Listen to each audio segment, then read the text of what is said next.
হাসপাতালের বেড থেকে উধাও রোগী, 2 দিন পর অ্যাম্বুলেন্সের গ্যারেজে মিলল মরদেহ। বাকি না দেওয়ায় দোকানিকে ছুরিকাঘাতে হত্যা, ঘাতক আটক। এই সফলতা 36 দিনের নয়, 17 বছরের আন্দোলনের ফসল, বলছেন মির্জা আব্বাস। গুজবে বিব্রত হাসনাত সার্জিসরা, হোটেল পরিবর্তন করেছেন তারা।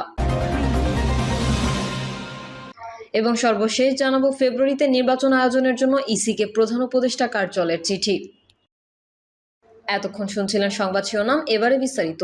তবে তার আগে অনুরোধ থাকবে আমাদের চ্যানেলটি সাবস্ক্রাইব করে বেল আইকনটি ক্লিক করুন। হাসপাতালের বেড থেকে উধাও রোগী, 2 দিন পর অ্যাম্বুলেন্সের গ্যারেজে মিলল মরদেহ। কুষ্টিয়ায় মিরপুর উপজেলা স্বাস্থ্য কমপ্লেক্সের মধ্যে সীমানা প্রাচীরের পাশ থেকে অজ্ঞাত এক নারীর অর্ধগলিত মরদেহ উদ্ধার করেছে পুলিশ। অজ্ঞাত ওই নারী মিরপুর উপজেলা স্বাস্থ্য কমপ্লেক্সে চিকিৎসাধীন অবস্থায় ছিলেন। গত 4 আগস্ট সকাল থেকে তাকে খুঁজে পাওয়া যাচ্ছিল না বলে জানিয়েছে হাসপাতাল কর্তৃপক্ষ। মিরপুর হাসপাতাল নার্সিং ইনচার্জ জেসমিন আক্তার বলেন, গত 2 আগস্ট অজ্ঞাত কিছু যুবক রাত অনুমান 8:30টার দিকে মিরপুর উপজেলা স্বাস্থ্য কমপ্লেক্সে এই মহিলাটিকে ভর্তি করে। এ সময় তার নাম পরিচয় জানা যায়নি।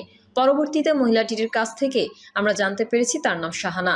এছাড়া তিনি আর কোনো তথ্য দিতে পারেনি। পরদিন বেলা 12টার দিকে মহিলাটিকে বেডে খুঁজে পাওয়া যায়নি। সেদিন খোঁজাখুঁজির পর হাসপাতালের সামনে ড্রেনে তাকে পড়ে পাওয়া যায়। এ সময় সেখান থেকে তাকে উদ্ধার করে হাসপাতালে নিয়ে আসে স্টাফরা। অবশেষে গত 4 আগস্ট থেকে আবারও নিখোঁজ হন ওই রোগী এবং এক পর্যায়ে উপজেলা স্বাস্থ্য কমপ্লেক্সের মধ্যে সীমানা প্রাচীরের পাশে অ্যাম্বুলেন্সে তার মরদেহ পাওয়া যায়। মিরপুর উপজেলা স্বাস্থ্য ও পরিবার পরিকল্পনা কর্মকর্তা ডক্টর পীযূষ কুমার সাহা বলেন, বুধবার সকালে মিরপুর হাসপাতালের আবাসিক মেডিকেল অফিসারের মাধ্যমে হাসপাতালের প্রাচীরের পাশে লাশের খবর পেয়ে তাৎক্ষণিক মিরপুর থানায় জানায়। পরে পুলিশ এসে মরদেহটি উদ্ধার করে। ঘটনাটির তদন্ত করে দেখা হচ্ছে।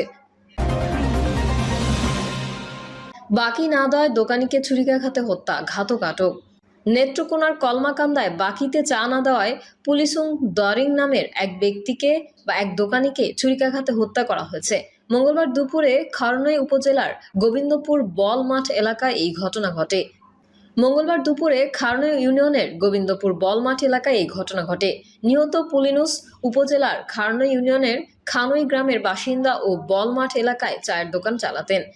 ওই রাতেই নিহতের স্ত্রী অলিভিয়া চিসিম কমলাকান্দা থানায় একটি হত্যা মামলা করেন। মামলায় গোবিন্দপুর গ্রামের মৃত খেলন রোমার ছেলে আয়ুব মার্কাককে একমাত্র আসামি করা হয়। ঘটনার পর স্থানীয়রা আয়ুবকে আটক করে পুলিশের কাছে সোপর্দ করেন। পরে পুলিশ তাকে গ্রেফতার দেখায়। পুলিশ ও স্থানীয়দের বরাত দিয়ে জানা গেছে, আয়ুব মারাক প্রায়ই পুলিনুসের দোকানে চা খেয়ে টাকা না দিয়ে চলে যেতেন। মঙ্গলবার দুপুরে তিনি দোকানে এলে পুলিনুস আর বাকিতে চা দেবেন না বলে জানিয়ে দেন। এ সময় বাকবিতণ্ডার এক পর্যায়ে আয়ুব বাড়ি থেকে ছুরি এনে পুলিনুসকে আঘাত করেন। গুরুতর আহত অবস্থায় স্থানীয়রা তাকে উপজেলা স্বাস্থ্য কমপ্লেক্সে নিয়ে গেলে চিকিৎসক মৃত ঘোষণা করেন। কলমাকান্দা থানার ওসি মোহাম্মদ লুৎফুর রহমান বলেন, নিহতের স্ত্রীর দায়ের করা মামলায় আসামিকে গ্রেফতার দেখানো হয়েছে। দুপুরে তাকে নেত্রকোনা আদালতে পাঠানো হবে। এই সফলতা 36 দিনের নয়, 17 বছরের আন্দোলনের ফসল, বলছেন মির্জা আব্বাস। এই সফলতা 36 দিনের নয়, 17 বছরের আন্দোলনের ফসল, বলছেন বিএনপির স্থায়ী কমিটির সদস্য মির্জা আব্বাস। বলেছেন আরও, আমরা যে সফলতা উদযাপন করছি সেটি শুধু 36 দিনের নয়, 17 বছরের আন্দোলনের ফসল। আমরা দীর্ঘদিনের ত্যাগ সংগ্রামের কথা ভোলা যাবে না। আমাদের মির্জা আব্বাস আরও বলেন, ষড়যন্ত্র হচ্ছে, কেউ 1-11 পদধ্বনি শুনতে পাচ্ছেন।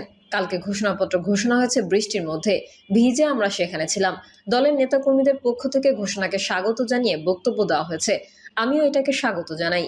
তিনি আরো বলেন, তবে শুধু একটি কথা বলতে চাই, সেখানে 23 বছরের সংগ্রামের পর যে স্বাধীনতা অর্জনের কথা বলা হয়েছে সেখানে শহীদ জিয়াউর রহমানের নাম রাখা হয়নি।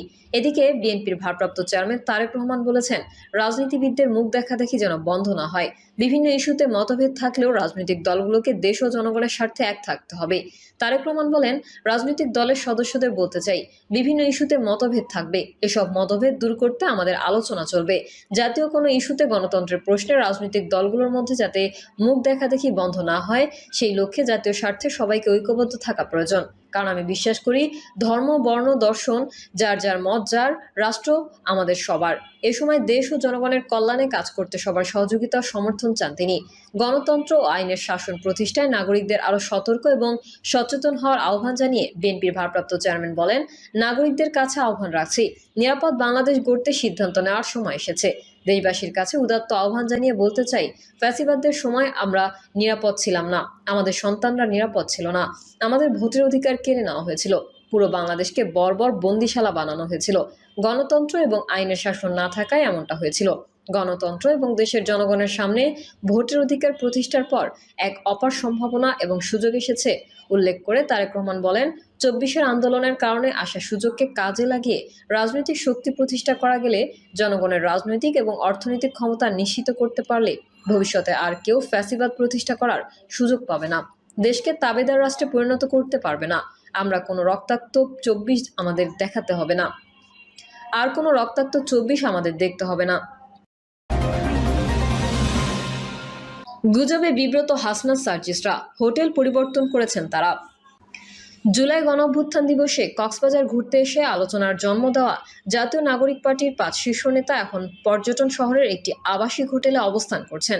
বুধবার দুপুর ১টার দিকে তারা শহর থেকে প্রায় ২৮ কিলোমিটার দূরে অবস্থিত সি পার্ল হোটেল ত্যাগ করেন বলে হোটেল কর্তৃপক্ষ নিশ্চিত করেছে। শহরে পৌঁছে কলাতলির একটি রেস্টুরেন্টে মধ্যাহ্নভোজের পর বিকাল ৩টার দিকে সৈকতের সুগন্ধা পয়েন্টে অবস্থিত প্রাসাদ প্যারাডাইস হোটেলে উঠেছেন তারা।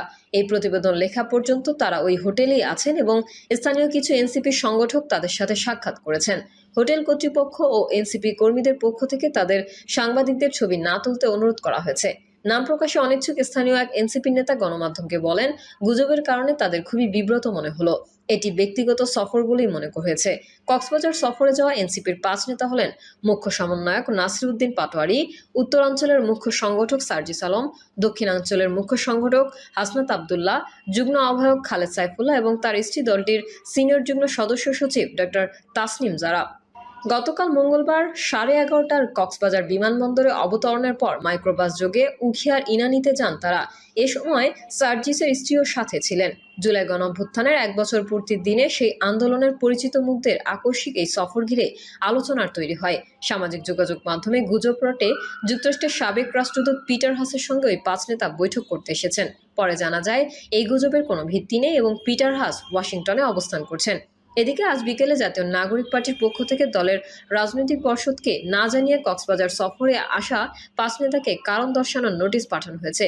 দলের যুগ্ম সদস্য সচিব সালাউদ্দিন সিফাত স্বাক্ষরিত সেই বিজ্ঞপ্তিতে আগামী ২৪ ঘন্টার মধ্যে আহ্বায়ক মোহাম্মদ নাহিদ ইসলাম এবং সদস্য সচিব আক্তার হোসেনের কাছে সশরীরে উপস্থিত হয়ে নেতাদের লিখিত বক্তব্য ব্যাখ্যা প্রদান করতে বলা হয়েছে। এই নোটিশের জবাব দিতে হলে আগামীকাল দুপুরের আগে নোটিশপ্রাপ্তদের ঢাকায় ফিরে যাওয়ার কথা থাকলেও তারা আসলে কবে কক্সবাজার ত্যাগ করছেন সেই বিষয়ে এখন পর্যন্ত কোনো তথ্য মেলেনি। প্রিয় দর্শক, এই ছিল এখনকার সর্বশেষ সংবাদ। আপডেট ও সংবাদ পেতে চ্যানেলটি সাবস্ক্রাইব করে বেল আইকনটি ক্লিক করুন। কমেন্টে আপনার মতামত জানিয়ে আমাদের সাথেই থাকুন। ধন্যবাদ সবাইকে। আল্লাহ হাফেজ।